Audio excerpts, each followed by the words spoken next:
Qala Rasul, ad-dunya mal'un, mal'unu ma fiha illa dzikrullah wa ma wala wa'aliman aw muta'alliman. Dunia ini terkutuk, dunia ini hina, dunia ini bejat, dunia ini biadab, wa ma fiha, dan hal-hal yang ada di dalamnya illa dzikrullah, kecuali orang-orang yang mengingat Allah, orang-orang yang berzikir kepada Allah, yang hatinya berhubungan dengan Allah, yang hatinya bersambung kepada Allah, yang hatinya mencintai Allah, yang hatinya takut kepada Allah, yang mengalir akan air matanya karena takut kepada Allah, yang lidahnya basah dengan Al-Quran, dengan zikir, dengan tahlil, dengan tahmid, dengan tasbih, dengan takbir, dengan tamjid, dengan salawat. Orang-orang yang taat kepada Allah, yang patuh kepada Allah, yang tunduk kepada Allah, yang bertakwa kepada Allah, yang menghambakan dirinya kepada Allah, orang-orang yang tidak menyembah selain Allah, orang-orang yang lupa kepada selain Allah, orang-orang yang di saat hamba-hamba yang lain sedang terlelap dalam tidurnya, mereka bangun, mereka bersujud, bertekuk lutut memohon kepada Allah Subhanahu wa taala.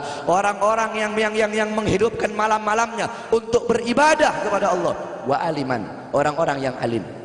orang-orang yang soleh, para kiai, para ustadz, para guru-guru agama. Wa muta'alliman, para penuntut ilmu yang suka duduk di majelis ilmu, di pesantren, di masjid, di musalla untuk menuntut ilmunya Allah.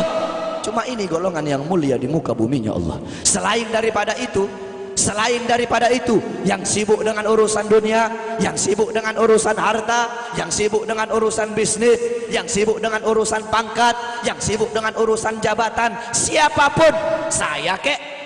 kiai kek, habib kek, ustadz kek, lurah kek, camat kek, bupati kek, wali kota kek, gubernur kek, menteri kek, presiden kek, siapapun yang sibuk dengan urusan dunia sehingga lalai, sehingga lupa, sehingga ghafil, sehingga lupa kepada Allah, sehingga lalai dari kewajiban,